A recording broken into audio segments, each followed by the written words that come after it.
uburyo bw'ibanga bishobora kuba ari byo guteza akaduruvayo n'umutekano muke muri Bukavu. Reka ninjire muri Goma, umurwa mukuru wa Kivu y'Amajyaruguru. Bivugwa ko mu ijoro haba harashwe abantu babiri gusa, bikavuga ko abandi 6 bahunze nyuma y'uko AFC 23 yari ifite amakuru y'ubutasi ko haba hari kubaho ukwimuka kwa bamwe mu basirikare ba Repubulika Demokarasi ya Kongo FARDC. Bivugwa ko umwe mu bafashwe ku munsi w'ejo naramubabwiye ni uwafatwaga nk'intasi y'inyekongo iva mu gihugu cya Angola, yari iri gufasha abasirikari ba Angola aba Repubulika Demokarasi ya Kongo gukusanya amakuru y'ubutasi ava muri Goma. Yatanze amakuru y'uko hari ibikorwa byari bimaze iminsi biri gukorwa ibyatumye habaho ugukurikirana ayo makuru yatanze. 2 bararaswa, abandi 6 barahunga. Bivuga ko ari abari mu mugambi wo kwivugana ab'ingenzi mu cyama cya AFC 23 nyuma y'uko bagejeje ku mugambi wo kwivugana kwa Colonel Wilingoma, ngo birasobanutse ko bashaka kwivugana undi ukomeye mu cyama kugira ngo bagarure morali mu ngabo za FARDC n'abari muri coalition ku mirongo y'imbere ku rugamba. Iyi ni page ikomeye. Asantene sana. Ijoro ryongeye gusharirira abari ku ruhande rwa coalition ya FARDC. Impamvu mbivuze gutyo n'amagambo amaze kuvugirwa muri Uvira n'abari gutanga umusada ukenewe mu gisirikare cya Repubulika Iharanira Demokarasi ya Kongo bumvijwe kuri radio militaire. Hari byo byombo bagira bati ntabwo tuzi niba turakomeza kohereza intwaro muri iri joro. Baduhamagaye batubwira ko hari inkomere nyinshi kandi bamaze kubura aho bagomba kuzinyuza. Ikindi giteye ubwoba kuri twe, turimo gutekereza niba hari uburyo dushobora gukora kugira ngo ingabo zacu zisubire inyuma, ariko uburyo bw'ikoranabuhanga rishobora kubagenda hejuru. Turimo turatekereza ko rishobora kuba tangaho amakuru kubera ko nta buryo bw'ubwirinzi buri aho hafi, ku buryo twanze ko bakora muvoma kandi bari kumwe n'indembe ziri habi cyane. Murebe uburyo dushobora gukora igitendo cy'ijoro, twohereze drone nibura igira agatindi ikora umwanzi atatane, noneho abantu bacu bakore muvoma basubira inyuma. Ibitari ibyo turaza gutakaza bisumbuyeho kandi biraza kuba bibi cyane, nk'uko twamaze kubyakira muri telegrame ishize byerekanaga buri kimwe cyose ko umwanzi yamaze kutugota kandi ko gukora muvoma kwacu yashyize drone ya infrarouge hejuru mu kirere bishobora kuza gutuma hamenyekana aho turi kwerekeza, bikaza gutuma biba bibi cyane.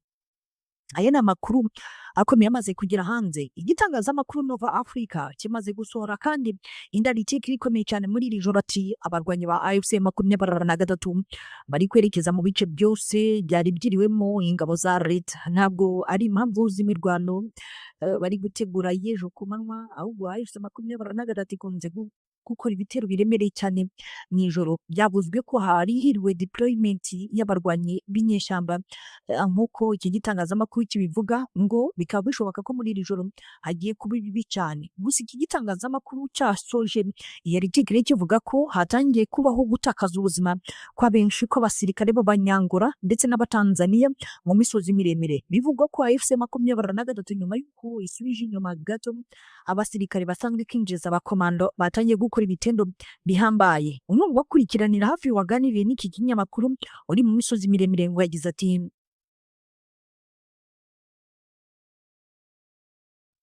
ibiri kubera mu misozi miremire birasa nkaho ari akaga abaturage baraza guhura nako, kubera ko abasirikari ba leta biriwe bapakira umusada, kandi biranavuga ko bamenye ko AFC 23 yohereje abasirikari benshi, akaba ari nayo mpamvu nabo bari kongera umusada w'intwaro ndetse n'abasirikare. Aya ni amakuru y'igitangazamakuru Nova Africa. Nyuma y'iki gitangazamakuru, umunyamakuru w'umunyekongo Steve Wimbi yavuze ko Perezida Felix Antoine Tshisekedi Kirombo ashobora kuba yamaze gutega imitego bamwe mu basirikare bo badashaka kumwumvira. Ni nyuma y'uko batakaje Kibati kandi we ubwe yari yatanze itegeko rikomeye ko nta musirikare w'umunyekongo cyangwa uri mu bagize koalisiyo ugomba gusohoka muri Kibati ngo keretse ari umurambo cyangwa se adashoboye gufata imbunda. Aya makuru bivuga ko Perezida Tshisekedi yaba yatangiye gushwana na bamwe mu basirikare bakuru mu gisirikare cya Repubulika ya Demokarasi ya Kongo kuko ngo gutakaza Kibati byongeye gutanga icyuho mu kwinjira muri teritwari ya Masisi kuko bigaragara ko ngo babayeho kuregeza kandi ko bari koherezayo abandi basirikare ibihumbi n'ibihumbi nibura bagakomeza guhangana. Aya ni amakuru y'ingenzi kandi amakuru akomeye cyane amaze kugera hanze. Umwe mu bakomeye akaba gukurikiranira hafi intambara zo mu burasirazuba bwa Repubulika ya Demokarasi ya Kongo yagize ati niba General Sultan Makenga ashobora kuvuga ngo mu masaha 28 ashize ugendeye ku itangazo ryashyizwe hanze na Lawrence Kanyuka ngo tariki 2 z'ukwezi kwa gatatu yapasingishije cyangwa se yagiye muhango wirangira ry'imyitozo ya gisirikare Rumangabo ku basirikare bo bakomandiye bashyigihumbi 518 tariki 3 masaha y'ijoro bakabyemeza. Bishatse kuvuga iki? Nuko icyo bishatse gusobanura ari uko General Sultan Makenga yize icyo cyerekezo. Gusa bivuga ko General Sultan Makenga kwemera ko masaha ashobora kuvumburwa n'abashobora gutanga amakuru ko yaba ari Rumangabo mwaba ari icyizere gikomeye cyane bafitiye icyizere icyo kirere kirindwi cyane.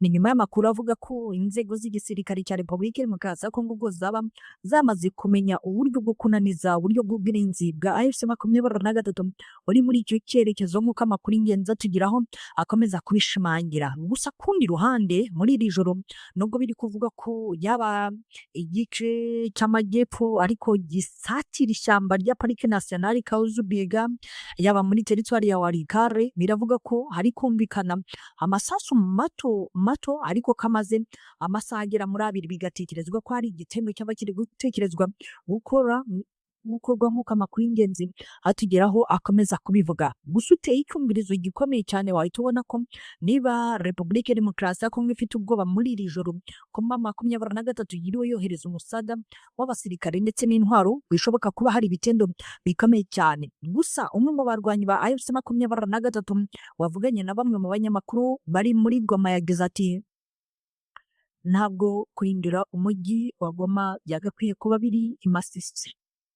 Kurindira umujyi wa Goma mu buryo bwiza kandi butekanye byagakwiye kuba biri mu birometero bigeze muri 500. Bivuze ko na Walikale ubwayo igomba kuvamo. Ibitari ibyo bizakomeza kuba bibi cyane kubera ko kuko umwanzi asa nk'ufite ukuboko kwagutse gushobora kutunaniza.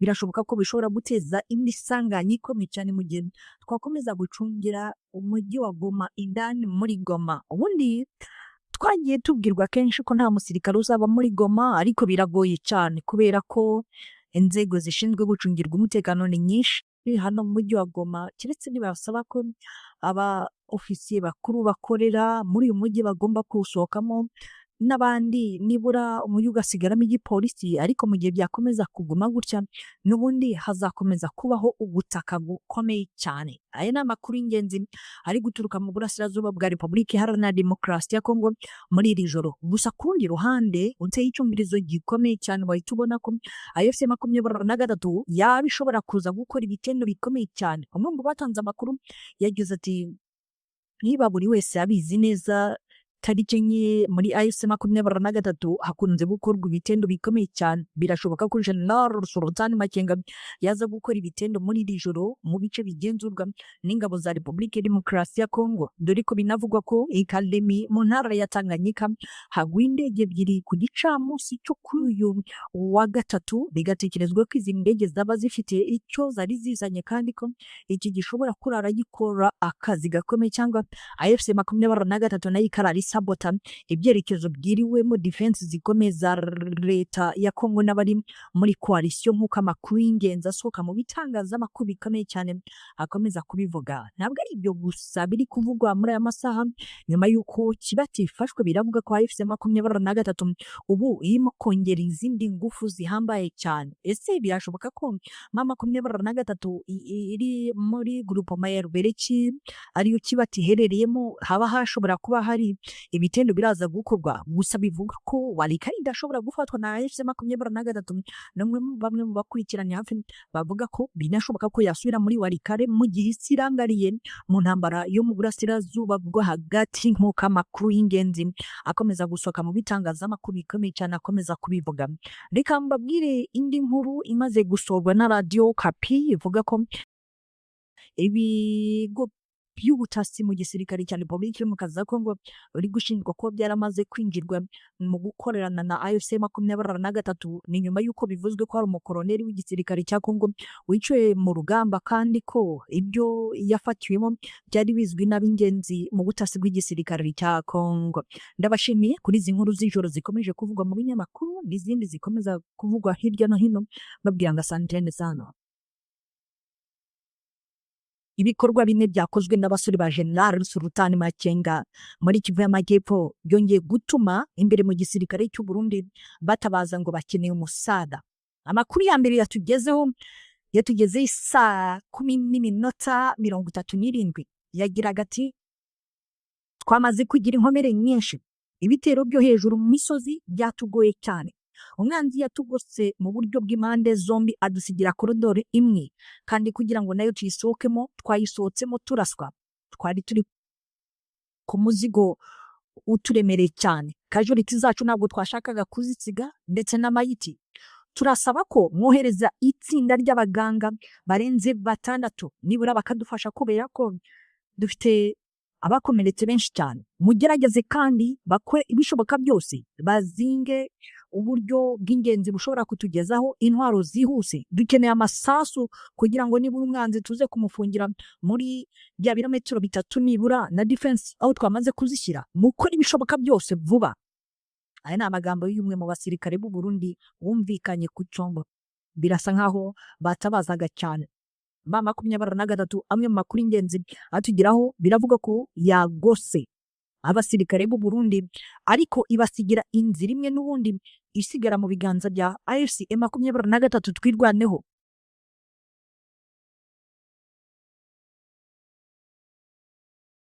Ibigo by'ubutasi mu gisirikare cya Repubulika Iharanira Kongo bari gushinjwa ko byaramaze kwinjirwa mu gukorerana na AFC-M23. Ni nyuma y'uko bivuzwe ko hari umukoloneli w'igisirikare cya Kongo wiciwe mu rugamba kandi ko ibyo yafatiwemo byari bizwi n'ab'ingenzi mu butasi bw'igisirikare cya Kongo. Ndabashimiye kuri izi nkuru z'ijoro zikomeje kuvugwa mu binyamakuru n'izindi zikomeza kuvugwa hirya no hino, babwira ngo asantene sana.